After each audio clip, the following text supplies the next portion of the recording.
যুক্তরাজ্য বিএনপির south London শাখার উদ্যোগে আলোচনা ও মতবিনিময় সভা অনুষ্ঠিত হয়েছে।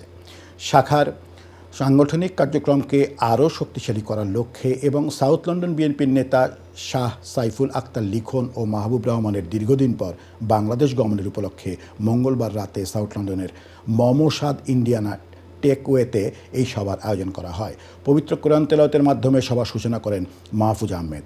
সাউথ লন্ডন বিএনপির সহসভাপতি আব্দুল বাছিতের সভাপতিত্বে এবং মুহিব চৌধুরীর পরিচালনায় অনুষ্ঠিত সভায় প্রধান অতিথি হিসেবে উপস্থিত ছিলেন কেন্ট বিএনপির সাবেক সভাপতি রুহুল ইসলাম দুলু।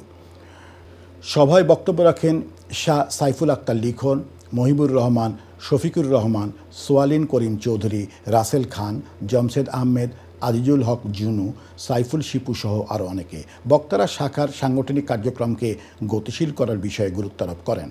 প্রবাসী বিএনপির কার্যক্রম আরও সম্প্রসারণ ও একতাবদ্ধ করার আহ্বান জানান। শেষে সাউথ লন্ডন বিএনপির পক্ষ থেকে উপস্থিত সবাইকে ধন্যবাদ জানিয়ে সভার সমাপ্তি ঘোষণা করা হয়।